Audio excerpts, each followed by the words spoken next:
आज के इस अज़ीमुश्शान बज़्म मोहब्बत में तशरीफ़ फरमा जुमला उश्शाक़ाने मुस्तफ़ा अलैहि सलातो व सलाम। अस्सलामु अलैकुम व रहमतुल्लाहि तआला व बरकातुहू। अल्हम्दुलिल्लाहि वलिय्यिही वस्सलातु वस्सलामु अला नबिय्यिही अम्मा बाद। फ़अऊज़ु बिल्लाहि मिनश शैतानिर रजीम। बिस्मिल्लाहिर रहमानिर रहीम। लक़द कान लकुम फ़ी रसूलिल्लाहि उस्वतुन हसना।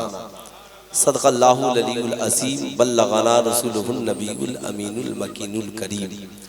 व नहनु अला ज़ालिका लमिनश शाहिदीन वश्शाकिरीन वज़्ज़ाकिरीन वल्हम्दुलिल्लाहि रब्बिल आलमीन। सारे जहान के मरकज़े अक़ीदत मुस्तफ़ा जाने रहमत शम्ए बज़्मे हिदायत हुज़ूर अहमद मुज्तबा हज़रत मोहम्मद मुस्तफ़ा सल्लल्लाहु ताला अलैहि वसल्लम की बारगाह आलिजाह में जी लगाकर हदिया दुरूद व सलाम पेश करें और पूरा मजमा बवाज़े बुलंद पढ़े। अल्लाहुम्मा सल्ली अला सय्यदना शफ़ीना हबीबना मौलाना मोहम्मद मादनी जुदे वल करम मंबइल इल्म वल हिल्म वल हिकम बारिक वसल्लिम सल्लु अलैहि सलातन व सलामन अलैका या रसूलल्लाह सल्लु अलैहि सलातन व सलामन अलैका या हबीबल्लाह दाइमन अबदन अबदा। हमारी और आपकी मुश्तरका खुशनसीबी है कि रहमत सरकार दो आलम कॉन्फ्रेंस में तशरीफ रखते हैं और इस जलसे को नकीब आज़म हिंदुस्तान ने कामयाबी की दहलीज तक पहुंचा दिया है। माशाअल्लाह बड़े भाई हैं, बहुत नवाजते हैं, इनकी मोहब्बतें, इनका प्यार। इन्होंने जलसों में निज़ामत को एक नया रंग दिया, नया हुस्न दिया। जहां जाते हैं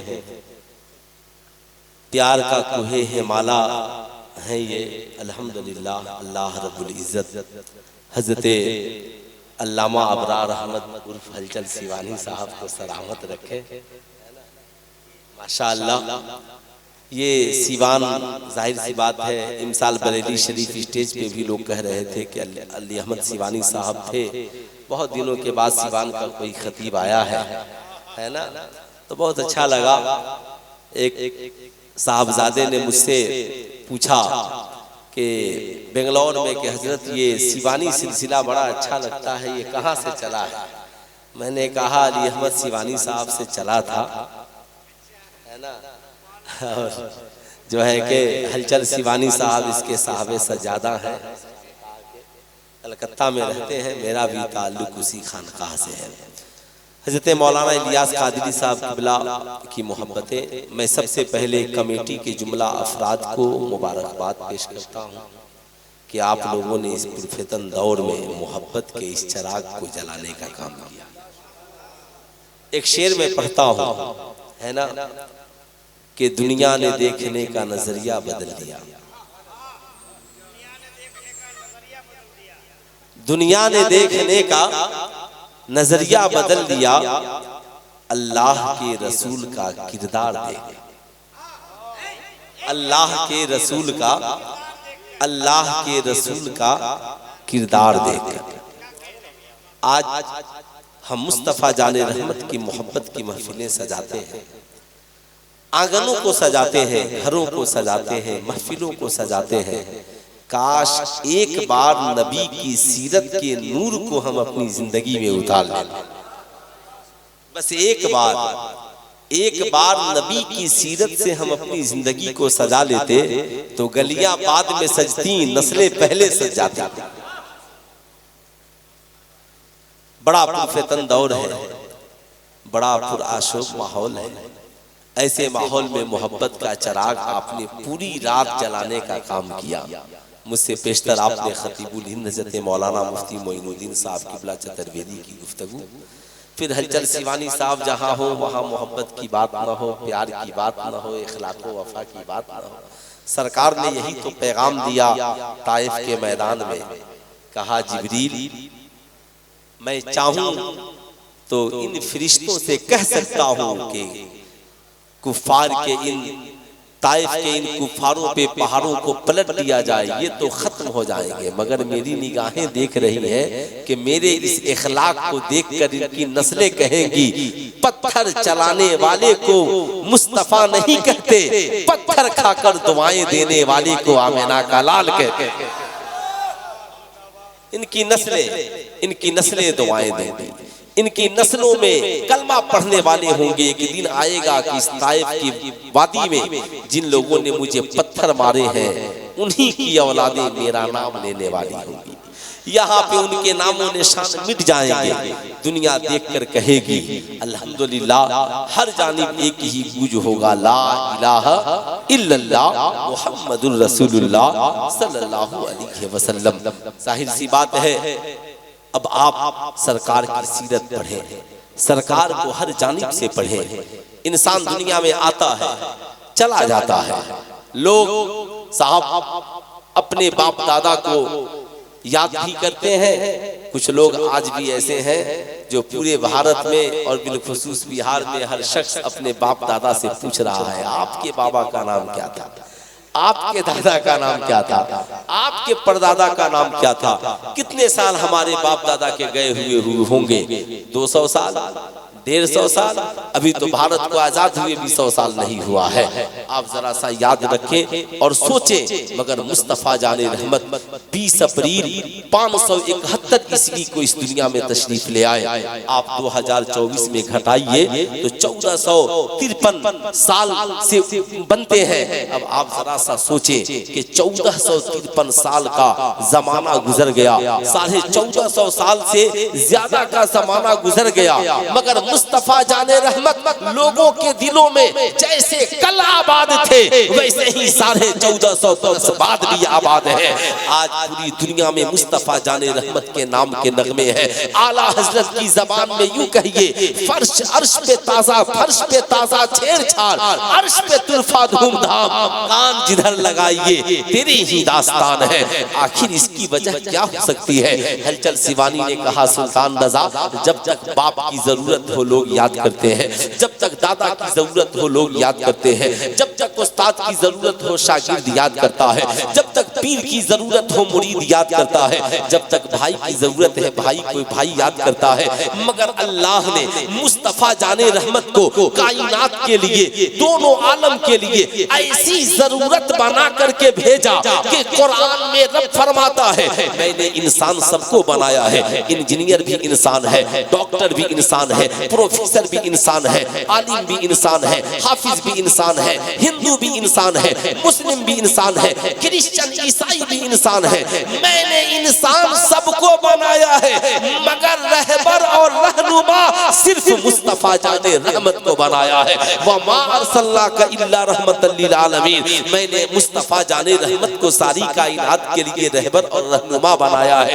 अब मुझे ठहर कर कहने दो, यही वजह है रब ने कहा, महबूब कह दीजिए, या अय्युहन्नास इन्नी रसूलुल्लाह इलैकुम जमीआ, ऐ लोगों मैं तुम सब के तरफ अल्लाह का रसूल बनकर आया हूँ। कुरान कहता है महबूब खिताब कीजिए, नबी ने ये नहीं कहा मैं मुसलमानों का सिर्फ पैगंबर बनकर आया हूँ, क्रिश्चियनों का नहीं, ईसाइयों का नहीं, काफिरों का नहीं, बैकवर्ड का नहीं, फॉरवर्ड का नहीं, मैं सिर्फ पढ़े लिखों का नहीं, बल्कि कुरान ने कहा महबूब कह दीजिए, या अय्युहन्नास इन्नी रसूलुल्लाह इलैकुम जमीआ, ऐ लोगों मैं तुम सब के तरफ अल्लाह का रसूल बनकर आया हूँ। बात समझ में आ गई? नबी ऐसी जात का नाम है। आलिम से पूछो कहेंगे मेरी जरूरत है, हाफिज से पूछो कहेंगे मेरी जरूरत है, इंजीनियर से पूछो कहेंगे मेरी जरूरत है, डॉक्टर से पूछो कहेंगे मेरी जरूरत है। दुनिया में कौन है जो कहे आमिना के लाल की जरूरत मुझे नहीं है? गरीब कहेगा मेरी जरूरत का नाम मुस्तफा है, यतीम कहेंगे मेरे हमदर्दो गमगुसार मुस्तफा है, बेवाएं कहेंगी मेरे लिए रहमत मुस्तफा है, पढ़े लिखे कहेंगे मेरी कायनात की तस्वीर मुस्तफा है। साहब कायनात का जर्रा जर्रा कहता है, अगर मुस्तफा ना होते तो आज हमारा वजूद ना होता। आला हजरत की जबान में यूं कहिए, वह जो न थे तो कुछ न था, वह जो न हो तो कुछ न हो, जान है वो जहान की, जान है तो जहान है। इसलिए साहब नबी की जरूरत जैसे कल थी वैसे आज भी सारी कायनात को है। बताओ ईमानदारी से, आज पूरी दुनिया में कोई कहे कुछ कहे, साहब हम एक दिन का जलसा करते हैं, मगर अल्लाह ने नबी की याद का ऐसा इंतजाम किया, चाहे मक्के की सरजमी हो, मदीने की सरजमी हो, अफगानिस्तान हो, चाइना हो, रसिया हो, अमेरिका हो, अफ्रीका हो, कायनात का जर्रा जर्रा जहां जहां भी आप हैं, आप ईमानदारी से बताएं, कोई ऐसा दिन जाता है क्या जब मस्जिद से खुदा के नाम के साथ मुस्तफा का नाम न लिया जाता हो? बताओ हमें, एक बार भी बताओ, ऐसा दिन कोई बाकी है क्या? आज 1450 बरस से मुस्तफा जाने रहमत का नाम उससे पहले से लिया जा रहा है। हजरत आदम से पूछिए नबी का नाम कब से है, हजरत मूसा से पूछिए नबी का नाम कब से है। लेकिन ये सारी बातें अपनी जगह है। नबी दुनिया में आए क्यों, नबी के आने का मकसद क्या है? कुरान कहता है युअल्लिमुहुमुल किताब वल हिकमा, ये नबी इसलिए आए ताकि तुझे किताब और हिकमत सिखाएं, युज़क्कीहिम, ताकि इसके जरिए तुम्हारा माशरा साथ ठीक हो जाए, तुम्हारी जिंदगी अच्छी हो जाए। नबी की सीरत के उजाले में तुम अपनी किरदारों करेक्टर को चमका लो। अब मैं आपसे पूछना चाहता हूँ, 1450 साल का जमाना गुजर गया, नबी का मिलाद कल भी मनाया जा रहा था और नबी का मिलाद आज भी मनाया जा रहा है। दुनिया में एक मुस्तफा ही है जिनके इंतकाल के बाद कभी 40वां और चहल्लुम नहीं मनाया गया। जानते हैं उसकी वजह क्या है? नबी का मिलाद क्यों मनाते हैं? इसलिए मिलाद जिंदों का मनाया जाता है। उठाइए इब्ने माजा शरीफ, ये सहाय सित्ता की हदीस है। अल्लाह के नबी ने खुद फरमाया, इन्नल्लाह हर्रमा अलल अर्दि अन ताकुलल असादल अंबिया फनबियुल्लाह हय्युन व युज़कु बिहा, बेशक अल्लाह ने हराम कर दिया जमीन पर कि वो अंबिया के जिस्मों को खाए। फनबियुल्लाह हय्युन, अल्लाह के नबी जिंदा है, व युज़कु बिहा, अल्लाह उन्हें रिज़्क देता है। अब साहब याद रखिएगा, नबी कहते हैं जिंदा। अब ये एक बात हुई, खत्म हो गई। अब जरा कुरान के करीब चलते हैं। ऐ कुरान तू बता, कुरान कहता है याद रखना, कद जाअकुम बुरहानुम मिन रब्बिकुम, मैंने मुस्तफा को अपनी, अल्लाह फरमाता है मैंने महबूब को अपनी दलील बनाकर भेजा है। एक है दावा और एक है दलील। जैसे सूरज दावा है, रोशनी उसकी दलील है। चांद दावा है, चांदनी उसकी दलील है। आलिम दावा है, इल्म उसकी दलील है। डॉक्टर दावा है, इल्म तीब उसकी दलील है। रात दावा है, अंधेरा उसकी दलील है। ऐसा नहीं होगा सूरज हो रोशनी न हो, चांद हो चांदनी न हो, रात हो अंधेरा न हो, दिन हो उजाला न हो। अब मुझे ठहर कर कहने दो, रब फरमाता है मैं दावा हूँ और मुस्तफा मेरी दलील है। मुस्तफा मेरी दलील है। ये हो ही नहीं सकता कि दावा बाकी हो और दलील खत्म हो जाए। आपको मानना पड़ेगा, सूरज होगा तो रोशनी होगी, चांद होगा तो चांदनी होगी, रात है तो अंधेरा होगा, दिन है तो उजाला होगा। आपको मानना ही पड़ेगा। आलिम है तो इल्म होगा। अब कुरान तू बता, कुरान कहता है सारी दुनिया फानी है, सारी दुनिया फना हो जाएगी। यबका वजहु रब्बिका ज़ुल जलाल वल इकराम, अगर बाकी रहने वाली कायनात में कोई जात है तो खुदा की जात है। अब सवाल ये उठता है, खुदा दावे की शक्ल में बाकी है और मुस्तफा उसकी दलील की शक्ल में बाकी है। इसलिए न दावे के लिए मौत है न दलील के लिए मौत है। तभी तो आला हजरत ने कहा, तू जिंदा है वल्लाह, तू जिंदा है वल्लाह, मेरे चश्मे आलम से छिप जा। इसलिए खूब याद रखें, ये थोड़ी सी इल्मी गुफ्तगू हो गई, मैंने इसलिए कर दिया ताकि आप जानिए खुदा दावा है और मुस्तफा दलील है। इसलिए खुदा दावे की शक्ल में जिंदा है, मुस्तफा दलील की शक्ल में जिंदा है। इसलिए याद रखिएगा, जिंदगी में इन बातों को अल्लाह ने अपने महबूब को साहब 571 ईस्वी में इस खाके की दी पर भेजा। कैसा बनाकर भेजा? हजरत आमिना खातून से पूछिए कैसा बनाकर भेजा। अम्मा हलीमा से पूछिए, एक बेटे की हकीकत जाननी हो तो माँ से पूछ करके देखिए। साहब अल्लाह के मुकद्दस नबी के बारे में जानना हो तो हम किसी और से क्यों पूछें? ऐ आमिना खातून आप बताएं। सैयदा आमिना कहती हैं, मेरे घर में चांद तारे उतर गए थे। अल्लामा अब्दुल हक मुहद्दिस देहलवी की किताब मदारिजुन नबुव्वा शरीफ उठाकर पढ़िए। हजरत शिफा कहती हैं कि जब आका की तशरीफ आवरी का वक्त हुआ तो मैं आका के आमिना खातून के आंगन में गई।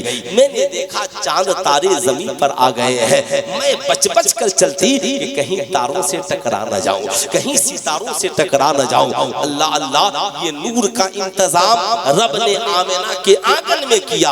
आज पूरी दुनिया में उस शाख नबी की आमद के मौके पे अपने घरों को पुरनूर करते हैं।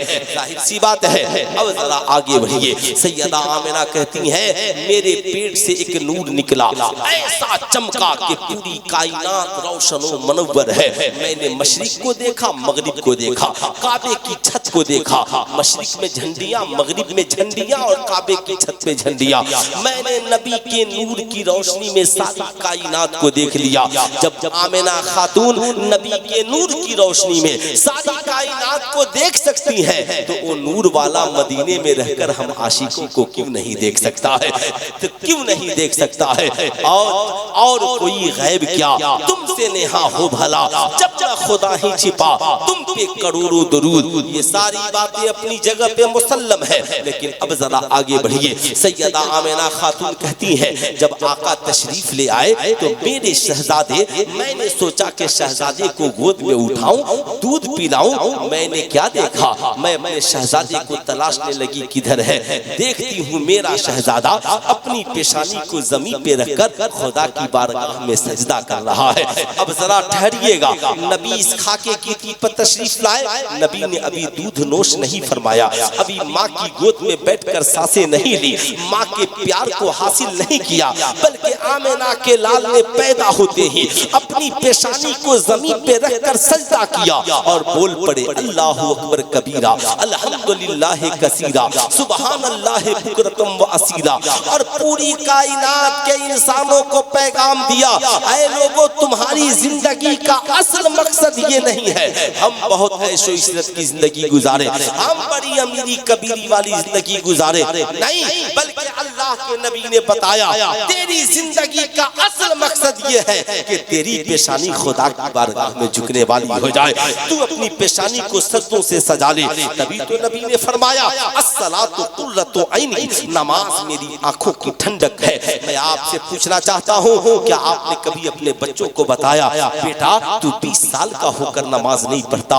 ए मेरी माँ, जिस नबी की आमद के तुम जलसे मना रही हो, वो नबी तो पैदा होते ही सजदे में गिर गए, लेकिन आखिर हमारी मस्जिदें खाली क्यों है? ऐ नौजवानों, बताओ, जिस नबी के नाम पे हम बिल्ला लगाए हैं, जिस नबी के नाम पे हमें दाना पानी खाना मिल रहा है, सब कुछ मिल रहा है, उस नबी ने पैदा होते ही पेशानी को जमीन पे रखा। कुरान ने 40 साल बाद कहा, वमा खलक़तुल जिन्ना वल इंसा इल्ला लियअबुदून, मगर आमिना के लाल ने पैदा होते ही फरमा दिया, जिंदगी का मकसद एक है और वो मकसद ये है कि इंसान पैदा हुआ है तो खुदा की, हाथ उठा करके बोले पूरा मजमा, इंसान पैदा हुआ तो है तो खुदा की। पीछे वाले भी उठाकर बोले, इंसान पैदा हुआ है खुदा की इबादत के लिए। जाहिर सी बात है, ये सलीका कौन लाएगा?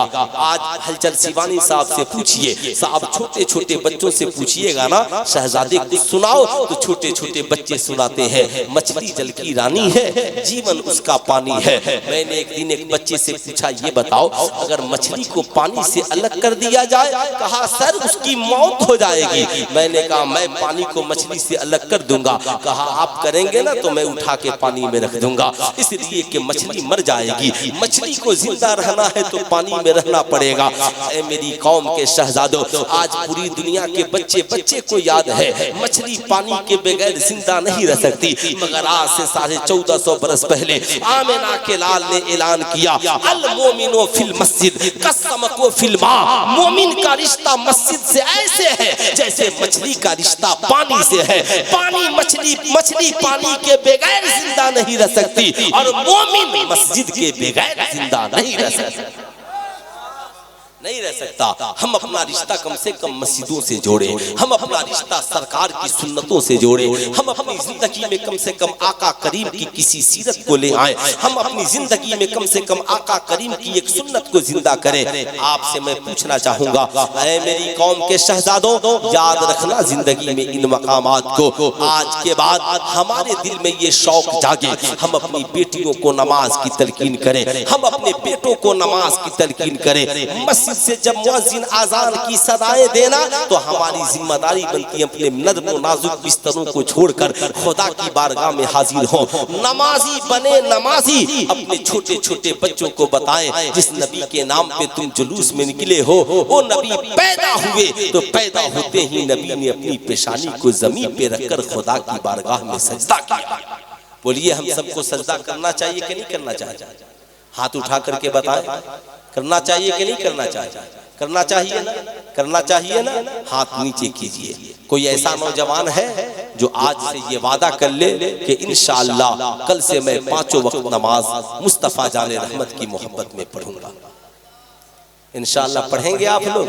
माशाअल्लाह। देखिए मैं सिर्फ ये देखना चाहता हूँ कि मैसेज और पैगाम अब जरा आगे बढ़िए। साहब ये तो नबी की एक वालदा की बात है, मगर जरा जो दूध पिलाने वाली वालदा है जिन्हें पूरी दुनिया सैयदा अम्मा हलीमा के नाम से याद करती है, दाई हलीमा के करीब चलते हैं। सैयदा आप बताएं नबी का किरदार कैसा था, नबी का इखलाक कैसा था, नबी का हुस्न जमाल कैसा था? सैयदा आमिना खातून कहती है, सैयदा अम्मा हलीमा कहती है कि मैं आका करीम के करीब गई और जो ही करीब गई मैंने आका को देखा तो मैं देखती रह गई। इसलिए मेरा काम ही था बच्चों को गोद लेना और उनकी परवरिश करना, मगर मैंने नबी से पहले और नबी के बाद पूरी जिंदगी में इतना हसीनो जमील और खूबसूरत बच्चा नहीं देखा था।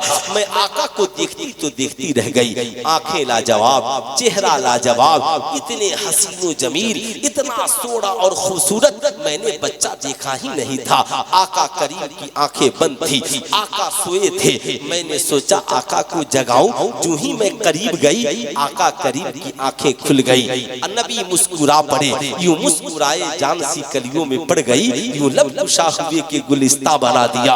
अब दाई हलीमा कहती है जब आका मुस्कुराए ना तो दंदाने मुबारक खुल गए। जब दंदाने मुबारक खुले तो एक नूर निकला और आसमान तक पहुंच गया। मैंने समझ लिया ये बच्चा बड़ी शान वाला है, ये बच्चा बड़ी बरकत वाला है। मैंने शहजादे को गोद में लिया। लेने के बाद जो ही गोद में लिया मेरा हाल ये था कि वो कहत साली का जमाना था, लोगों को खाने पीने की बड़ी तकलीफ थी। मेरे पास एक बच्चा था मगर मेरे सीने में इतना दूध नहीं था कि मेरे बेटे का पेट भर सके। मेरा बेटा रात में भूख की वजह से रोता चिल्लाता, लेकिन जब मैंने नबी को गोद में लिया तो लेते ही मेरा सीना दूध का मदीना बन गया, मेरा सीना दूध से लबरेज हो गया। मैंने आका को गोद में लिया। लेने के बाद एक जानिब दूध पिलाया, दाईं जानिब आका करीम ने नोश फरमाया। मैंने फिर बाईं जानिब पिलाना चाहा मगर आका करीम ने बाईं जानिब दूध नोश नहीं फरमाया। हर रोज आका का मामूल था, आका जब दूध पीते तो एक जानिब दूध पीते और एक जानिब का दूध अपने रजाई भाई हजरत दाई हलीमा के शहजादे के लिए छोड़ देते। सुल्तान रजा आज अपनी कौम के शहजादों से पूछना चाहता है, मेरा और तुम्हारा नबी सैयदा दाई हलीमा की गोद में बैठा है मगर बैठकर जमाने को इंसाफ का पैगाम दे रहा है, जमाने को इख्वत और मोहब्बत का पैगाम दे रहा है। ऐ लोगों, जब तुझे दूध मयसर हो, जब तुझे खाना मयसर हो, जब तुझे रोटियां मयसर हो, अकेले खा पी कर सो न जाना। जरा अपने भाई का भी ख्याल कर लेना, जरा अपने पड़ोसी का भी ख्याल कर लेना। अल्लाह अगर तुझे एक प्याला दूध दे, आधा पीना और आधा भाई के लिए छोड़ देना। खुदा तुझे एक रोटी दे, आधी रोटी खुद खाना, आधी रोटी भाई के लिए छोड़ देना। मुस्तफा करीम फरमाते हैं जो अपने लिए पसंद करो वही अपने भाई के लिए पसंद करो। क्या करो?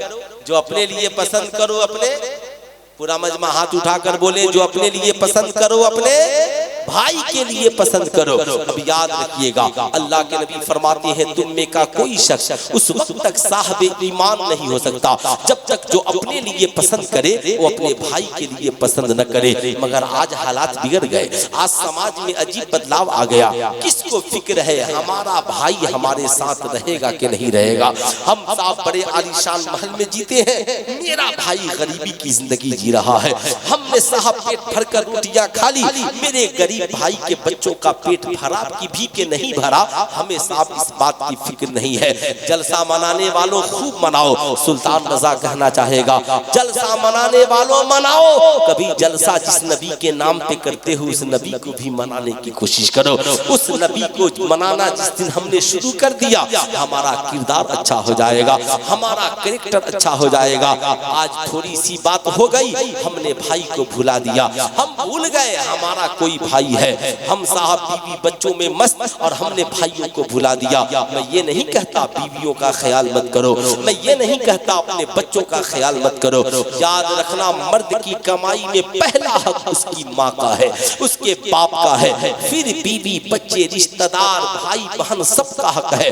लेकिन ऐसा नहीं होगा कि साहब हम जी भर के खा पी कर सो जाए और हमारा भाई भूखे सो जाए। नहीं, हम मुसलमान हैं तो हमारी जिम्मेदारी है। एक नौजवान मुस्तफा करीम की बारगाह में हाजिर हुआ, अर्ज गुजार होता है या रसूल अल्लाह मेरा एक भाई है, कमाता नहीं है, दिन रात मस्जिद नबवी शरीफ में रहता है, आया अल्लाह के रसूल वो नमाज़ें पढ़ता है, कुरान की तिलावत करता है, मैं अकेले कमाता हूँ, अपना भी घर चलाता हूँ और अपने भाई का भी घर चलाता हूँ। आका जी ये बताया जाए, मैं अब बोझ इतना मुश्किल है, क्या मैं अपने भाई से अलग हो सकता हूँ? ये मसला अल्लाह के नबी की बारगाह में पहुँचा है। अच्छा हुआ हम लोगों जैसे अनपढ़ और जाहिलों के पास नहीं पहुँचा, वरना हम कहते नहीं कमाता तो उसे अलग कर दो, नहीं अगर कोई काम करता तो उसे बेगाना और जुदा कर दो। लेकिन अल्लाह के नबी हैं, फरमाते हैं तुमने क्या कहा, भाई का बोझ नहीं उठता। सुनो, आज के बाद तेरी जिम्मेदारी और बढ़ गई। कहा या रसूल अल्लाह कौन सी जिम्मेदारी? कहा आज तक तो सिर्फ खिलाता था, आज के बाद जब घर में खाना बने तो तेरे बच्चे बाद में खाएं और तेरे भाई के बच्चे पहले खाएं, तेरी बीवी बाद में खाए, उसकी बीवी पहले खाए, तुम खाने से पहले अपने भाई के खाने का, पहनने का, ओढ़ने का ख्याल करना। तुझे क्या पता अल्लाह किसकी वजह से तुझे रिज़्क दे रहा है? अल्लाह के नबी ने अल्लाह किसकी वजह से तुझे रिज़्क दे रहा है। लेकिन हमने नबी की सीरत का मुताला कहाँ किया? हम भूल गए कि भाई भी कोई चीज है। इस जमाने में तो भाई से बड़ा दुश्मन कोई नहीं है। इस जमाने में अजीब इत्तेफाक, एक माँ जिसने 4 भाइयों को एक कंबल में सुलाकर पाल दिया, 4 औलादें मिलकर एक माँ का बोझ नहीं उठा पाती। 4 भाई मिलकर जवानी में आपस में बैठकर खा नहीं सकते, बुढ़ापे में तो गुफ्तगू तक नहीं होती है। सुल्तान रज़ा पूछना चाहेगा क्यों? आखिर हमारा समाज इतना गंदा कैसे हो सकता है? हम नबी के मानने वाले हैं, हमारा मेयार इतना कैसे गिर सकता है? कैसे एक भाई दूसरे भाई की जमीन को लिखा लेगा? कैसे एक भाई दूसरे भाई की प्रॉपर्टी को हड़प लेगा? कैसे एक भाई अपने दूसरे भाई को भूल जाएगा? अब जरा ठहरिए, मैं आपको याद दिलाना चाहूंगा। अल्लाह के नबी ने जब उस नौजवान को वापिस किया, वो घर गए, उनकी बीवी बड़ी नेक थी। पूछा आका ने क्या कहा है? कहा आका ने कहा है कि सुनो, आज के बाद कमाना तो खुद बाद में खाना, भाई को पहले खिलाना। उन्होंने कहा बेशक अल्लाह के नबी ने जो कहा है हमारा अमल इसी पर होगा, हमारा अमल इसी पर होगा। अल्लाह के नबी ने जब वो चले गए तो उनके भाई को बुलाया, कहा मियाँ मैंने सुना है आप कमाते नहीं है। कबीरा वो शर्मसार हो गए, निगाहें झुका ली, अर्ज गुजार हुए या रसूलल्लाह बेशक मैं नहीं कमाता, मैं तो मस्जिद में नमाज पढ़ने में लगा रहता हूँ। अल्लाह के नबी ने कहा क्या अल्लाह ने कुरान में नहीं फरमाया इज़ा क़ुज़ियतिस सलात फंतशिरू फिल अर्द, जब तुम नमाज पढ़ लो तो रिज़्क़ हलाल कमाने के लिए निकल जाओ। क्या तुझे पता नहीं है अल्लाह ने ये जवानी सिर्फ इबादत के लिए ही नहीं दी, बल्कि अल्लाह ने ये जवानी तुझे इबादत के लिए भी दी है और कमा कर माँ बाप की खिदमत के लिए भी दी है, बीवी बच्चों की खिदमत के लिए भी दी है। इसलिए आज के बाद याद रखना, आज के बाद नमाज पढ़ने के बाद मस्जिद में न ठहरना, बल्कि बीवी बच्चों के लिए कमाना भी सवाब का काम है। जितनी देर बीवी बच्चों के लिए मेहनत करोगे हर लम्हा तुझे सवाब मिलता रहेगा। ऐ मेरी कौम के नौजवानों, सुल्तान रज़ा तुझसे भी कहेगा, ऐ मेरी कौम के नौजवानों तुमने मैट्रिक कर लिया, इंटर कर लिया, दिन रात मोबाइल चलाने में इधर उधर आवारा गर्दी में न गुजारना। अच्छा हुनर सीखो, अच्छा काम सीखो, मजबूत बाजुओं से कमाओ, कमाकर माँ बाप की खिदमत करो, अपनी जवानी की हिफाजत करो असाब, ताकि तेरे अच्छे रिश्ते हो, ताकि तुम्हारे माल के जरिए तुम्हारी बीवियों को फायदा पहुंचे, तुम्हारे बच्चों को फायदा पहुंचे, एक मजबूत माशरे की तश्कील हो सके। ऐ मेरी कौम के नौजवानों याद रखना, ये जो आज मेरी कौम का नौजवान IPL में सट्टा खेल रहा है, साहब पूरी रात गेम में बैठ करके साटा और जुए का बाजार गर्म कर रखा है। याद रखना, इस्लाम में साटा लगाना और जुआ खेलना हराम है। पूरी दुनिया में यहूदियों की साजिश है। यहूदी चाहते हैं कि हुजूर सल्लल्लाहु अलैहि वसल्लम क़यामत से पहले जो गुनाह आम थे फिर से उन गुनाहों को आम कर दिया जाए। हुजूर क़यामत से पहले शराब आम था, यहूदी चाहते हैं फिर से शराब को आम कर दिया जाए। हुजूर क़यामत से पहले जुआ आम था, यहूदी चाहते हैं फिर से जुए को आम कर दिया जाए। हुजूर क़यामत से पहले नाच गाने बाजे आम थे, यहूदी चाहते हैं फिर से आम कर दिया जाए। आज यही वजह है कि आप देखें अरब की सरजमी पर यहूदियों की साजिश की वजह से फिर से जिस जमीन को नबी ने पाकीज़ा बना दिया था वहाँ शराब खाने खोल दिए गए, वहाँ जुआ खाने खोल दिए गए, वहाँ नाच बाजे के बाजार गर्म हो गए। वो बेटियां जो नाच का तस्वुर नहीं करती थी आज नकाब पहनकर वो डांस करती हुई नजर आ रही है। वो अरबी जिन्हें नाच का शऊर नहीं था आज वो जुब्बा पहन करके नाच करते हुए नजर आ रहे हैं। इस्लामी किरदारों कैरेक्टर को सोशल मीडिया के जरिया और लाइव टेलीकास्ट के जरिया पूरी दुनिया में बदनाम किया जा रहा है। जमाने को मैं आपको बताना चाहूंगा, जब इंसान का ज़मीर मर जाए, इंसान का किरदारों कैरेक्टर मर जाता है तो इंसान अच्छी राह से भटक कर बुरी राह पे कदम रख देता है। इसलिए मैं आपसे कहूंगा, नहीं, समाज में एक अच्छा इंसान बनकर जीवित और जिंदा रहिए। नाचना ये अच्छे लोगों का सेवा नहीं है, शराबी बन जाना एक बावकार इंसान का तरीका नहीं है, जुआ खेलना ये एक अच्छे इंसान की सेहत के लिए दुरुस्त नहीं है।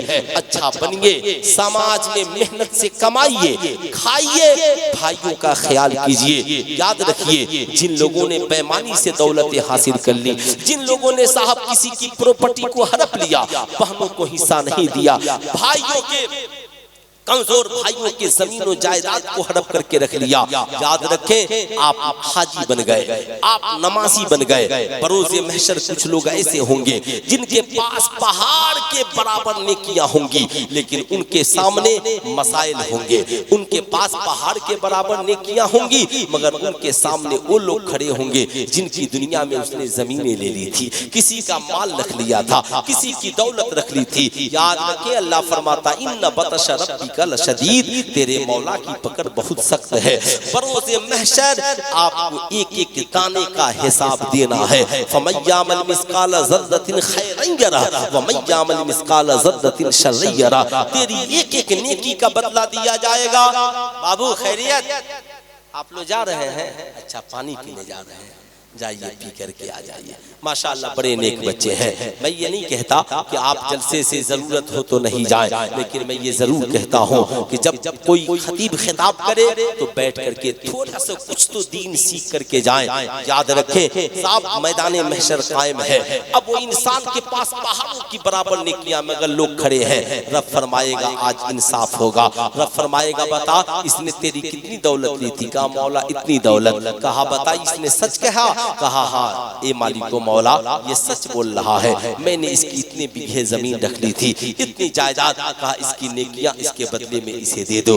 अब साहब उसकी नेकियां बंटनी शुरू हो जाएंगी, जितने लोग होंगे सब तक नेकियां तकसीम हो जाएंगी। अब यहाँ तक कि उसके पहाड़ों के बराबर की नेकियां खत्म हो जाएंगी। अब जो गुनहगार बनकर गए थे उनके पास नेकियां आ जाएंगी और जो नेकियां लेकर के गया था वो खाली हाथ हो जाएगा। अब फिर भी कुछ लोग बच जाएंगे। अब रब फरमाएगा सुनो, इनका गुनाह जितना इसने मालो दौलत दिए हैं इतने इनके गुनाह उसके जिस्म पर लाद दो। अब नतीजा ये निकला कि ये दुनिया में समझता था भाई की जमीन हड़प कर मैं बहुत फायदे में हूँ, मैं कई बीघे का मालिक हूँ, बहन का हिस्सा हड़प कर मैं बहुत बड़ा अमीर व कबीर हूँ। लेकिन मैदान महशर में साहब हाथ मलता रह जाएगा, इसकी नेकियां तकसीम हो जाएंगी। इसके सामने वाले जिसकी जमीन और जायदाद इसने ली थी इसकी नेकियां लेकर जन्नत में चले जाएंगे और ये उनकी गुनाहों को लेकर जहन्नम में चला जाएगा। इसलिए सुल्तान रजा आपसे कहना चाहेगा आज हमें इस मजलिस से वादा करके जाना है, तौबा करके जाना है, हम किसी का हक नहीं खाएंगे। साहब याद रखिएगा अल्लाह रब्बुल इज्जत उस बंदे से राजी नहीं होता जो उसके किसी बंदे का दिल दुखा दे। हम गलती हम दिल भाई का दुखाएं, और माफी जाकर मस्जिद में खुदा से मांगे। दिल माँ का दुखाए और माफी जाकर मस्जिद में खुदा से मांगे। दिल बाप और उस्ताद का दुखाए, माफी जाकर खानकाह में पीर साहब से मांगे। ये नहीं चलेगा। आपने जिसका दिल दुखाया है माफी उससे मांगनी है। आपने जिसका हक खाया है साहब हक उसको वापस करनी है। ऐसा नहीं होगा कि 1 लाख भाई का खाया और ले जाकर मदरसे में 50,000 दे दिया। ऐसा नहीं चलेगा, बल्कि उस भाई को राजी करना होगा। इसलिए मेरी कौम के शहजादों, याद रखना, आज दुनिया की गरीबी आखिरत की गरीबी से बेहतर है। इसलिए नमाज़ें पढ़िए ताकि रब राजी हो जाए, रोजा रखिए ताकि रब राजी हो जाए, कुरान की तिलावत कीजिए ताकि रब राजी हो जाए, और भाइयों का हिस्सा मत खाइए ताकि भाइयों की दुआओं से हमारी दुनिया भी हसीन हो जाए और आखिरत भी हसीन हो जाए। बोलिए, ऐसा समाज होना चाहिए कि नहीं होना चाहिए? कितने लोग हैं आज के बाद कमाएंगे तो भाई का भी ख्याल रखेंगे? जरा हाथ उठाकर बताइए कितने लोग हैं? का बीवी से मत डरिए, डरने की जरूरत नहीं है। वो हमारे घर की रानी महारानी है। उससे बोलिए तुम्हारे भाई को भी कोई जरूरत हो तो हम मदद के लिए तैयार हैं। तुम्हारी बहन की भी कोई जरूरत हो तो हम मदद के लिए तैयार हैं। मगर मेरे भाई की जरूरत में रुकावट मत बनना, मेरी बहन की जरूरत में रुकावट मत बनना, माँ बाप की जरूरत में रुकावट मत बनना। ये बड़ा साहब अजीबो गरीब मरहला है। बड़े पढ़े लिखे लोग हैं आज के इस दौर में और इस समाज में। आज पढ़ा लिखा नौजवान समझता है मैं जो कमाता हूँ ये सब मेरा। समझते हैं ना भाई, मैं जो कमाता हूँ ये सब मेरा है। हमारी वीआईपी बीवियां ये भी बेचारी समझती हैं कि मेरा शौहर जो कमाता है वो सब मेरा है, इसमें किसी के का दाल नहीं गलेगा। अब शौहर जितना कमा करके लाया बेगम ने सब में ताला लगा दिया। अब साहब जिसे 5 रुपया मांगना हो बेगम से मांगे। मैं कहूँगा ना, ये आपकी भूल है, ये आपकी नादानी है। आपने नबी के इखलाक का मुताला नहीं किया, आपने नबी के किरदार को नहीं पढ़ा। एक नौजवान मुस्तफ़ा करीम की बारगाह में पहुंचा, अर्ज गुजार हुआ फिदा का अभी योमी या रसूल अल्लाह मेरे माँ बाप आप पर कुर्बान। आका जी मेरा एक सवाल है। आका ने पूछा बताओ क्या सवाल है? कहा या रसूल अल्लाह मैं ये जानना चाहता हूँ कि मर्द के ऊपर पहला हक किसका है ना? बता दो मर्द के ऊपर पहला हक किसका है? जितने लोग सुनना चाहते हैं जरा एक बार हाथों को उठाकर बोल दीजिए या रसूल अल्लाह। जरा जोर से बोलिए ताकि बगल वालों की आंख खुल जाए। जरा प्यार से बोले या रसूल अल्लाह, और जरा मोहब्बत से बोले या हबीब अल्लाह। आका करीम मुस्कुराए, कहा नौजवान बहुत प्यारा सवाल है, जानना चाहते हो मर्द के ऊपर पहला हक किसका? हाँ या रसूल अल्लाह। कहा मर्द के ऊपर पहला हक उसकी माँ का है। किसका है? हमारी। पूरा मजमा हाथ उठाकर बोले मर्द के ऊपर पहला हक किसका है? माँ का। माशा अल्लाह माशा अल्लाह।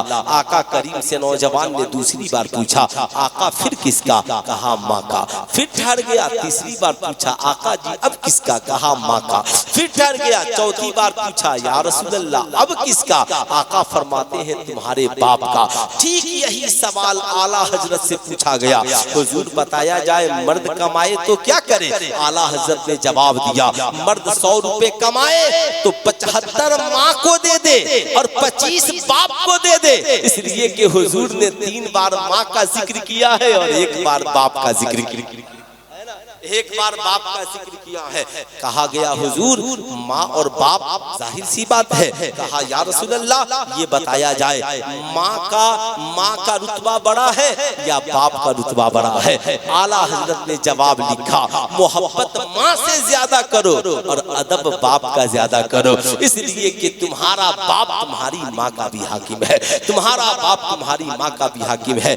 ऐ मेरी कौम के नौजवानों, लेकिन आज बड़ा अफसोस होता है जब हमारी बूढ़ी माँ हमारे सामने पैसे के लिए हाथ फैलाती है, जब हमारा बूढ़ा बाप चाय की होटल में 2 रुपए का मोहताज हो जाता है। सुल्तान रजा आज अपनी कौम के नौजवानों से कहना चाहेगा आप हिंदू हो, मुसलमान हो, क्रिश्चियन हो, ईसाई हो, इस मुल्क में जीने वाले हो, मेरे नबी की एक सीरत लेकर के जाओ। याद रखना नबी ने फरमाया, याद रखना आज हम नौजवान नौजवानों के पास डिग्रियां हैं, आज हमारे पास कारोबार है, सारी चीजें, हम डॉक्टर, इंजीनियर, प्रोफेसर, आलिम, मौलाना सब हैं, मगर हमारी जिंदगी में कामयाबी नहीं है। जानते हैं उसकी वजह क्या है? उसकी सबसे बड़ी वजह है हमारी जिंदगी में हमारे माँ बाप की अहमियत और कदर नहीं, हमारी जिंदगी में उनकी दुआएं शामिल हाल नहीं है। आज यही वजह है साहब, बूढ़ी माँ रमजान के महीने में अगर बोल दे बेटा ईद आने वाली है, कुछ पैसे भेज दे, तेरे अब्बा के लिए भी कपड़े लेने हैं, मुझे भी, तेरा एक भाई भी है, तेरी एक बहन भी गरीब है, तो आज की औलादें कहती है अम्मा फोन रख दे, अपने बीवी बच्चों से बचेगा तब ना भेजेंगे। सुल्तान रजा पूछना चाहता है, बता तू किसके लिए कमाता है, क्या करेगा वो कमाई जो तू कमाए और तेरे बाप को तेरी कमाई से खुशियां हासिल न हो, तेरे पैसे से तेरी माँ को फायदा न हो, तू कहता है बचेगा तब भेजेंगे। जरा याद कर कुरान ने क्या कहा, रब्बिरहम्हुमा कमा रब्बयानी सगीरा। जब माँ बाप के सामने जाना तो जवानी को याद मत करना, अपने बचपन को याद करना। क्या तेरी माँ ने जब रोटियां बनाई थी तो कभी कहा था बेटे पहले मैं खाऊंगी, बचेगा तो तू खा लेना? क्या तेरे बाप को जब तनख्वाह मिली थी, तेरे बाप ने तिजारत करके पैसे कमाए थे, तो तेरे बाप ने कभी तुझसे कहा था बेटे पहले मैं अपनी जरूरत पूरी करूंगा, बाद में तू अपनी जरूरत पूरी करना? नहीं, माँ ने रोटियां बनाकर सारे भाइयों से कहा था बेटो आ जाओ, जिसे जितनी जरूरत हो रोटियां खा लो। साहब तेरे बाप ने पैसा लाने के बाद कहा था बेटा मैं अपनी जरूरत बाद में पूरी करूंगा। बाप पे बंद लगा, कुर्ता पहनकर ड्यूटी पे चला जाता था, लेकिन आने के बाद कहता था बेटा ये पैसा ले, कॉलेज का फी भर लेना, तेरा जूता फट गया है खरीद लेना, तेरे कपड़े फट गए हैं इन कपड़ों को बदल दे। तेरे बाप को अच्छा नहीं लगता कि मेरा बेटा फटा हुआ लिबास पहनकर कॉलेज जाए, मेरा बेटा फटा हुआ जूता पहन करके कॉलेज जाए, मेरा बेटा फटा हुआ बैग लेकर के कॉलेज जाए। तेरे बाप ने अपनी सारी जिंदगी की कमाई तुझे इंजीनियर बनाने के लिए, तुझे डॉक्टर बनाने के लिए, तुझे प्रोफेसर बनाने के लिए, तुझे समाज का एक पढ़ा लिखा नौजवान बनाने के लिए तेरे माँ बाप ने सारी जिंदगी की कमाई लगा दी। तेरी माँ ने कभी पैसे घट गए तो कान की बाली बेच दी, कभी पैसे घट गए तो गले का चैन बेच दिया, कभी पैसे घट गए तो पाँव के पायल बेच दिए। मगर हमने अपने माँ बाप पे कितना जुल्म किया यार, इतने जुल्म किए हमने कि माँ बाप बुढ़ापे के आलम में हम मजे में बिरयानी खाकर बीवी के साथ और बच्चों के साथ सोए रहे, और हमारे बाप रात की तन्हाई में दवा की दो घूंट की मोहताजी में रोते रहे। हमारे माँ बाप ये देखकर खुश रहे, चलो मेरा बेटा आराम से है। मैं कहूँगा नौजवानों नहीं, अपनी जिंदगी के मिजाज को बदलो, अपनी जिंदगी के मियार को बदलो, और आज के इस जलसे से पैगाम लेकर जाओ, आज के बाद दिल्ली रहना, मुंबई रहना, कलकत्ता रहना, लुधियाना रहना, सऊदी अरब रहना, जब कमाना तनख्वाह मिले ना तो पहला फोन अपनी बूढ़ी माँ को करना, अम्मा तेरे बेटे को तनख्वाह मिली है, बोल तुझे कितने पैसे की जरूरत है। माँ का कलेजा फक्र से चौड़ा हो जाएगा, मोहब्बत के आंसू आ जाएंगे, दौड़ कर जाएगी और तेरे बाप से कहेगी सुना है बेटे का फोन आया था, पूछ रहा था कितने पैसे की जरूरत है। बाप कहता है सुनो, उससे कहना ना पहले अपनी बीवी की जरूरत पूरी कर लेगा, अपने बच्चों की पढ़ाई का इंतजाम कर लेगा, हम तो बूढ़े हो गए हैं, हम तो पुराने कपड़े में भी हमारी ईद हो जाएगी, सुनो कहना बचेगा तो हमारे लिए भेज देगा। सुल्तान रजा कहना चाहेगा माँ बाप से कहना अब्बा ये न कहें कि बचेगा तो भेजूंगा, आप दुआ करें, आपकी दुआओं से बचेगा ही बचेगा। अब्बा आपकी दुआएं मिल गई, आप खुश हो जाएंगे, मेरी कारोबार में बरकतें हो जाएंगी, माँ तू खुश हो जाएगी, मेरी नौकरी में प्रमोशन हो जाएगा। मैं अपनी कौम के नौजवानों से कहूंगा याद रखना, जब माँ जाती है ना सारी दुनिया तेरी कमाई खाकर सो जाती है, तेरे दोस्त तेरे पैसों से अय्याशियां करते हैं, तेरे साथी तेरे पैसे को खाकर सो जाते हैं, मगर रात की तन्हाई में तेरे लिए कोई आंचल फैलाता है तो तुम्हारी माँ फैलाती है। तेरी कामयाबी के के लिए कोई हाथ उठाता है तो तुम्हारा बाप उठाता है, दुआ करता है मौला मेरे बेटे को कामयाब कर दे। तेरी माँ दुआ करती है मौला मेरे बच्चों की जिंदगी को कामयाब कर दे। इसलिए सुल्तान रजा आपसे कहना चाहेगा, आज के बाद जब घर जाना ना तो बाबा बड़ा गैरतमंद होता है, वो बच्चों के सामने हाथ नहीं फैलाना चाहता। तो 4 दिन बगैर है ना, बगैर चाय पान के गुजार लेगा, मगर बच्चे से नहीं कहेगा। मैं कहूँगा रात की तन्हाई में कभी बूढ़े बाप का चुपके से जेब भी देख लेना, इस नियत से कि मेरे बाप के जेब में पैसे हैं कि नहीं है, नहीं है तो चुपके से डाल देना। कभी बूढ़ी माँ के आंचल को भी खोल कर देख लेना, दुपट्टे के आंचल को, कि उसमें कुछ पैसे हैं कि नहीं है, नहीं है ना तो चुपके से बांध देना, ताकि तेरी माँ तेरे बच्चों के सामने मोहताज न हो, तेरा बाप चाय की होटल में किसी का मोहताज न हो। याद रखना, जिस दिन हमने ऐसा कर लिया ना, साल लाखपति हो, माँ बाप की दुआओं से अगले साल करोड़पति बन जाओगे। हम जश्न ईद मिलादुन नबी में है, सरकारे दो आलम कॉन्फ्रेंस में है, नबी को राजी करने के लिए है, मगर नबी फरमाते हैं जिस शख्स से उसके माँ और बाप राजी नहीं होते, उससे अल्लाह और उसके रसूल भी राजी नहीं होते। इसलिए अल्लाह उसके रसूल को राजी करने के लिए माँ बाप को राजी करे। इसलिए सुल्तान रजा पूछना चाहता है, कितने नौजवान हैं जो आज के बाद कमाएंगे तो सबसे पहले अपने माँ और बाप की खिदमत करेंगे? कितने नौजवान करेंगे? जरा हाथ उठाकर बताएं तो। सारे नौजवान करेंगे? माँ बाप की खिदमत जरूर करना, दूसरों तक भी मेरे इस पैगाम को पहुंचाना, इस मैसेज को पहुंचाना।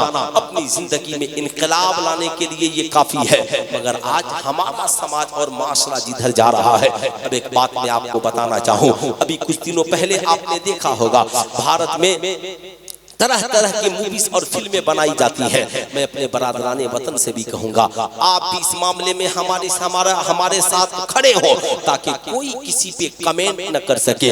आज बड़ा पुरफ़े तंदौर है, कुरान अज़ीम की एक आयत करीमा का गलत तर्जमा तोड़ मरोड़ कर पेश करने की कोशिश की जा रही है। आज मास मीडिया के जरिया इस्लाम की तस्वीर को गलत बना करके पेश किया जा रहा है। कहा जाता है, किसी ने कहा कि इस्लाम तो कहता है ये औरतें तुम्हारी खेतियां हैं, जैसे चाहो आओ। मैंने कहा पगले, तुमने सही से समझा नहीं है। इस्लाम ने सिर्फ औरत का जिक्र नहीं किया, औरतों का जिक्र किया है। ये औरतें तुम्हारी खेतियां हैं। इस औरत में सिर्फ बीवी नहीं है, माँ भी है, इस औरत में बहन भी है, इस औरत में बेटी भी है, इस औरत में बीवी भी है। अब जरा गौर से मेरी बात सुनना, ये मेरी 5-10 मिनट की तकरीर, चाहे भारत का हिंदू हो, मुसलमान हो, क्रिश्चियन हो, सबके घर में बेटी है, माँ है, बहू है, बीवी है। और कुरान कहता है कि मैं सिर्फ मुसलमानों की किताब नहीं, हुदल लिन्नास, मैं तो सारी दुनिया के इंसानों की हिदायत के लिए हूँ। इसलिए कुरान, नारे तकबीर, नारे तकबीर, नारे रिसालत, मज़हब इस्लाम, अज़मत इस्लाम, पैगाम कुरान, खुदा का कलाम, हजरत अल्लामा मुफ्ती सुल्तान। अब मैं आपको बताना चाहूंगा, खूब गौर से सुनिएगा।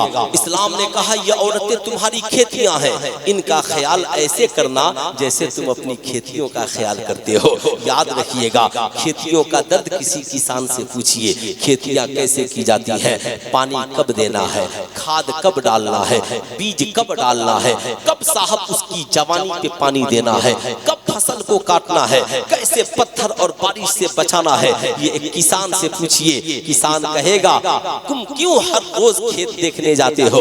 कहा नहीं जाऊंगा तो कोई आएगा और फसल काट के लेकर चला जाएगा। टाइम से पानी नहीं दोगे ये खेतियां बंजर हो जाएंगी। इस्लाम ने औरतों की मिसाल खेतियों से दिया ताकि तुम अपनी औरतों का ख्याल रखो। अब एक मर्द है, खूब कमाता है और खूब अय्याशियां करता है, कभी दोस्त के साथ पार्टी, कभी ठेकेदार के साथ पार्टी, कभी दोस्त है ना। तो नौजवान क्या करता है आजकल? नौजवानों का हाल यही है, आज कमाया और कल पार्टी, रोजाना पार्टी। नौजवान सिर्फ पार्टियां करने में लगे। मैं कहता हूं मेरी कौम का नौजवान बदल दे, इस नजरिए को बदल दे। तुझे पार्टी करनी है ना। अभी आपने हलचल शिवानी साहब ने मुझसे कहा आई लव यू, तो बहुत सारे नौजवान हंसने लगे। अच्छा एक बात बताइए आप मुझसे, इंग्लिश में अगर किसी से मोहब्बत का इजहार करना हो तो सिर्फ एक महबूबा ही तो नहीं है जिससे हम मोहब्बत का इजहार करें। अगर माँ से मोहब्बत का इजहार करना हो तो हम क्या कहेंगे? आई लव यू ही तो कहेंगे। अगर पीर साहब से मोहब्बत का इजहार करना है तो क्या कहेंगे? आई लव यू ही तो कहेंगे। और शमशकर कतवी साहब को मोहब्बत का इजहार करना हो तो इनको क्या कहेंगे? क्या कोई अलग सेंटेंस हमको पूरे इंग्लिश में लाकर दिखाइए तो? ये अरबी थोड़ी है, जाने मन आ जाइए, जाने जहां आ जाइए। नहीं, ये उर्दू का दामन है जो इतना वसी है। यह अंग्रेजों की अंग्रेजी है जहां एक सेंटेंस के अलावा कोई दूसरा सेंटेंस मोहब्बत के लिए मिलता ही नहीं है, मिलता ही नहीं है। इसलिए आई लव यू को लोगों ने गलत बना दिया।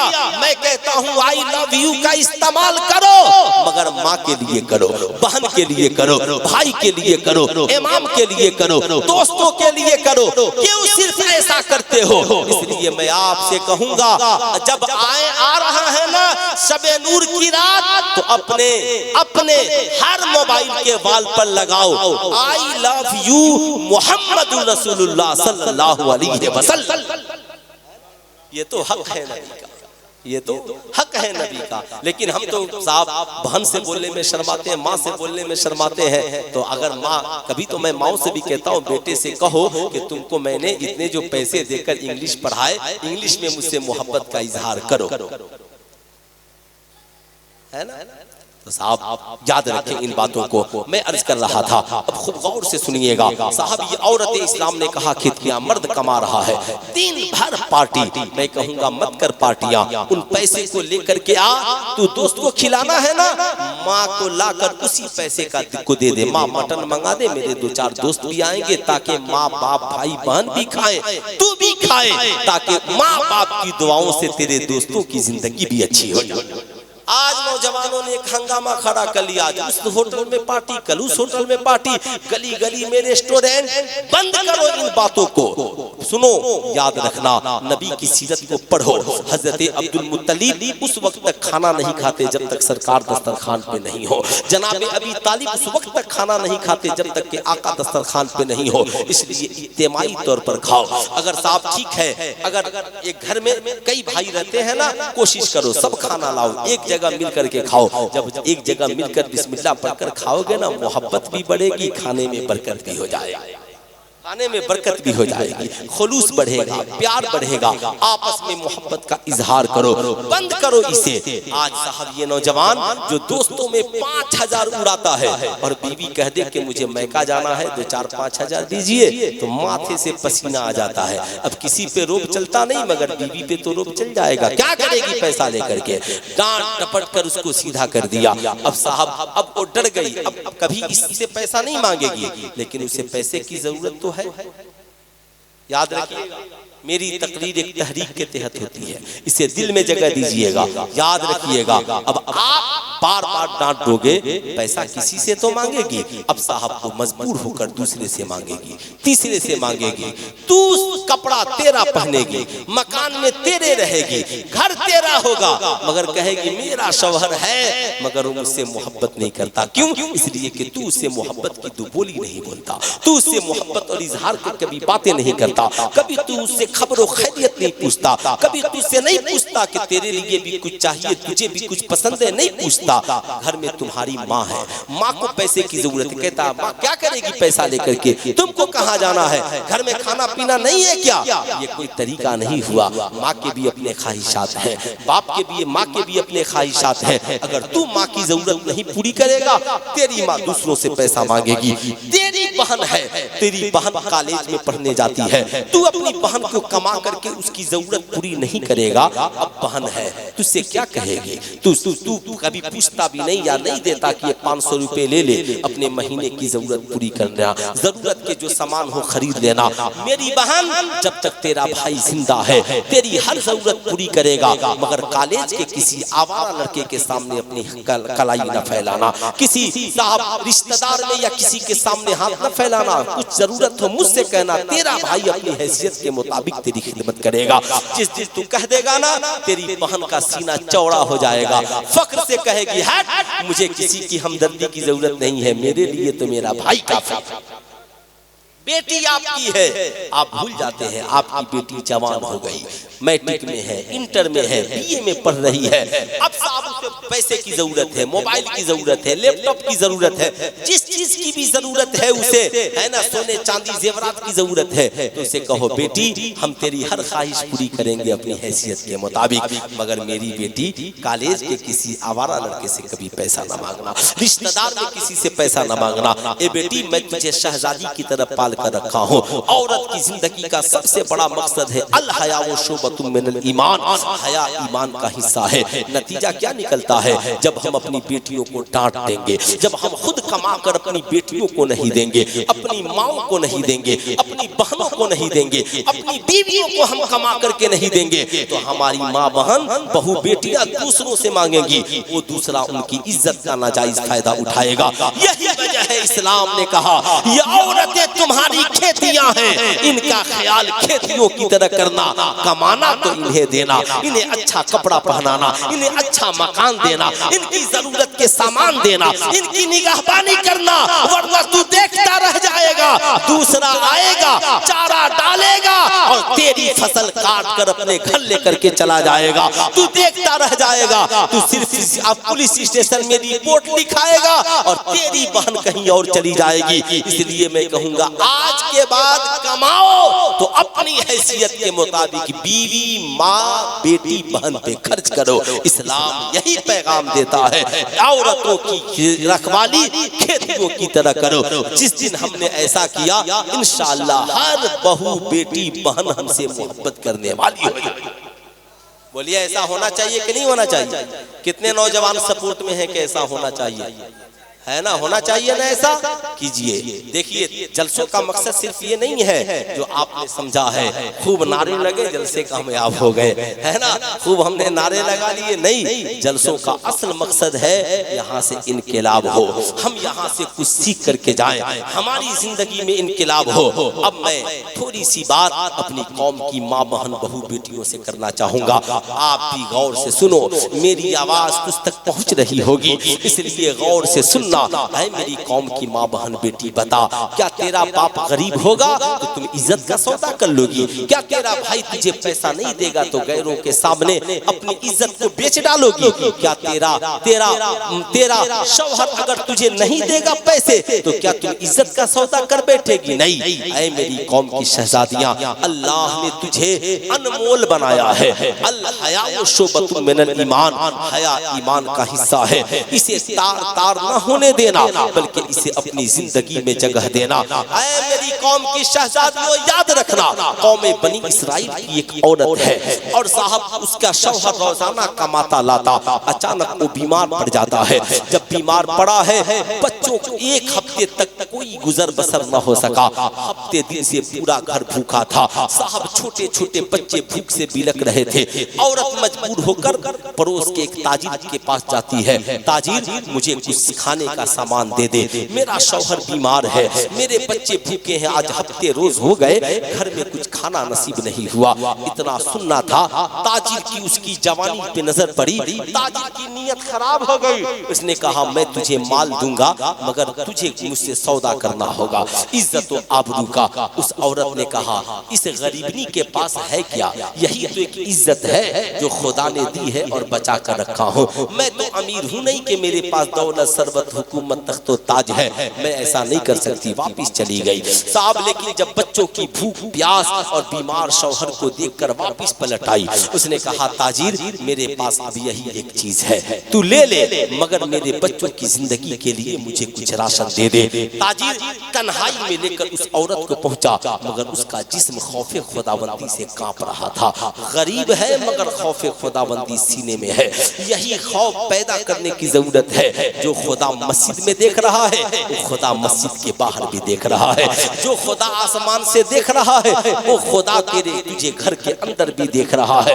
इसलिए याद रखना, यही खौफ हर इंसान के सीने में आ जाए। वो औरत है मचल गई गई। साहब कांप रहा है जिस्म। ताजिर ने पूछा, मैं तो तुझसे जबरदस्ती नहीं किया, मगर तू कांप क्यों रही है? उसने कहा, ए ताजिर बता, क्या तू जिस अंधेरी कोठरी में मुझे लेकर खड़ा है यहाँ कोई नहीं देख रहा है?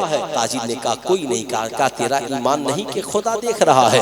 कहा, हाँ ये तो मेरा ईमान है कि खुदा देख रहा है। कहा, ए ताजिर बस उसी खुदा के खौफ से कांप रही हो, लरज रही हो, डर रही हो। मेरे सीने में खौफ है, यही एक इज्जत मेरे पास थी जो आज मेरी दौलत लूट रही है। ताजिर की आंखों में आंसू आ गए। उसने हाथ खींच लिया, वापिस किया, रोशनी की। कहा, ए बहन जा, आज के बाद जब तक तू जिंदा रहेगी तेरा शौहर नहीं कमाएगा। मेरा दरवाजा तेरे लिए खुला है, जितनी दौलत चाहे लेकर जा। आज तूने मुझे जीने का तरीका सिखा दिया कि जब तू गुर्बती में खुदा से इतना प्यार कर रही है तो मुझे अमीरी में खुदा से कितना प्यार करना चाहिए, कितना प्यार करना चाहिए।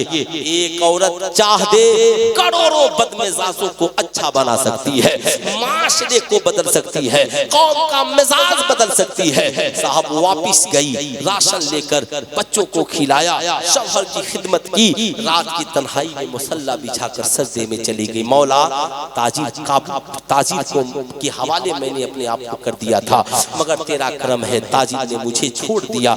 ए मौला, ताजिर ने बहुत गुनाह किए होंगे, मगर इस बंदी की दुआ है मौला उसे माफ कर दे। इधर वो मजलूमा औरत दुआ करती है, उधर अल्लाह ताला मूसा कलीमुल्लाह को हुक्म देता है, मूसा जाकर मेरे बंदे से कह देना कि तुमने जिस गरीब औरत की इज्जत को छोड़ दिया मेरे खौफ से, मैंने तेरी सारी खताओं को माफ कर दिया। ऐ मेरी कौम की शहजादियां, आज के बाद याद रखना, अब तेरा भाई गरीब है ना, उससे कहना मेरी जरूरत पूरी करो, लेकिन कभी इज्जत तो आबरू का सौदा न करना। याद रखना, जिंदगी में matric, inter, BA, MA, doctor, engineer, सारी डिग्रियां एक तरफ और ये इज्जत तो आबरू की जिंदगी एक तरफ। इसलिए इज्जत का कभी सौदा न करना, जहाँ भी रहना इज्जत, हया, आबरू का ख्याल रखना। और आपसे भी मेरी गुजारिश है, आप कमाए तो माँ बहन बहू बेटियों को फरामोश न करें। ये नहीं कि हमने उन्हें डांट दिया, नहीं, उनकी खिदमत करें। उनसे मैं गुजारिश करूंगा कि तुम अपने शौहरों के लिए दुआ करो, अपने भाई की कमाई के लिए दुआ करो, अपनी औलादों की जिंदगी में बरकत के लिए दुआ करो। याद रखना, साहब नबी करीम सल्लल्लाहु अलैहि वसल्लम सहाबा की झुरमुट में बैठे हैं, मस्जिद नबवी शरीफ में है।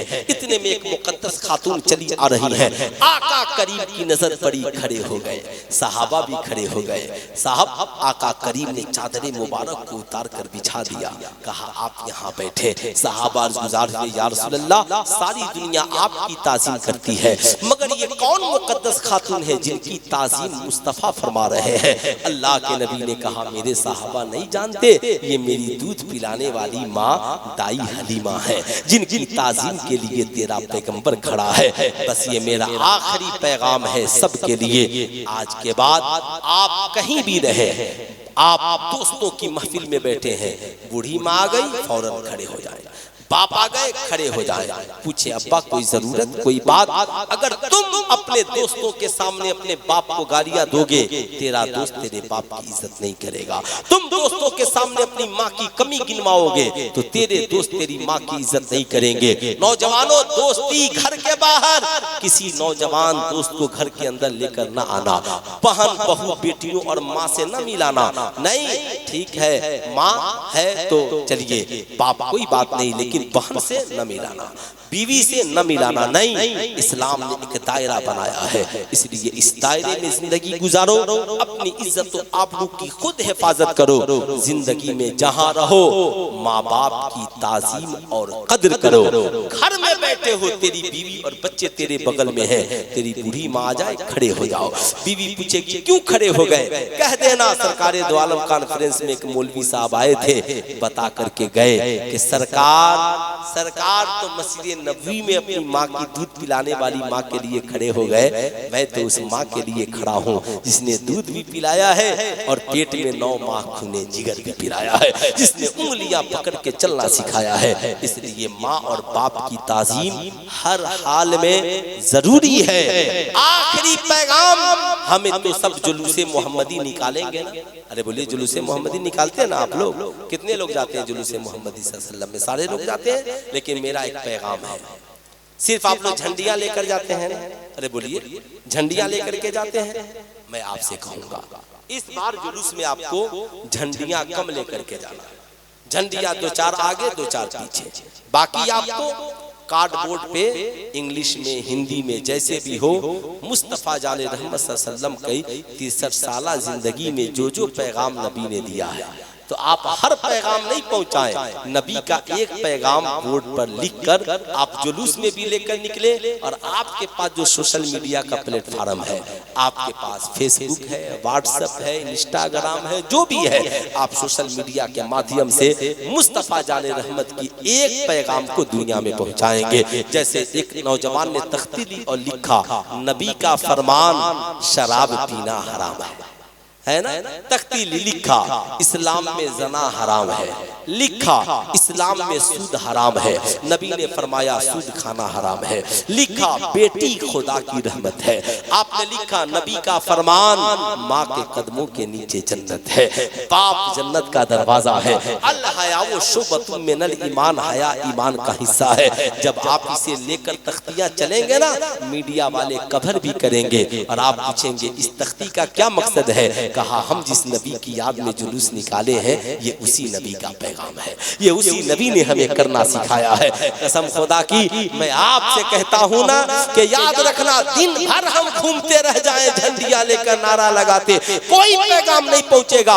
मगर अगर हमने मुख्तसर ऐसा अमल कर लिया तो इंशाअल्लाह हमारा ये पैगाम जितने लोग देखेंगे कम से कम उन तक तो पहुंच जाएगा, है ना? नबी का फरमान, बीमार की इयादत करो, नबी ने फरमाया है, दुश्मनों को माफ करो, नबी ने फरमाया है, खाने से पहले पड़ोसियों का ख्याल करो, नबी ने फरमाया है ना? तो साहब ये सारी बातें आपको खुद याद नहीं तो हमारी ये उलमा है, इनकी मुकद्दस टोली है, आप इनसे लिखवा ले। कोई जरूरी नहीं कि सब उर्दू पढ़ने वाले हैं, हिंदी में लिखे, इंग्लिश में लिखे, उर्दू में लिखे, जो जबान आपको आती हो लिखे, जहां तक पहुंचा सकते हैं, ताकि जमाना देख कर कहे दुनिया ने देखने का नजरिया बदल लिया, अल्लाह के रसूल का किरदार देखकर, अल्लाह के रसूल का किरदार देखकर। ये मुख्तसर पैगाम मोहब्बत मैंने आप हजरात की दहलीज तक रात की इस तन्हाई में पहुंचाने का काम किया। अल्लाह रब्बुल इज्जत से कबूल फरमाए। मैंने आप लोगों का बड़ा कीमती वक्त लिया, बहुत ज्यादा वक्त लिया, इसके लिए मैं माजरत खा हूँ। फिर कभी अल्लामा इलियास कादरी साहब की दुआएं रहीं, फकीर हासिर आएगा, मेरे मुकद्दस है ना शोराए एज़ाम यहाँ पे तशरीफ रखते हैं, फिर ये आपकी दहलीज तक आएंगे, सुनाएंगे, फिर आज़ान के वक्त तक ये प्रोग्राम इख्तिताम को पहुंचेगा। जिंदगी बाकी, मुलाकात बाकी।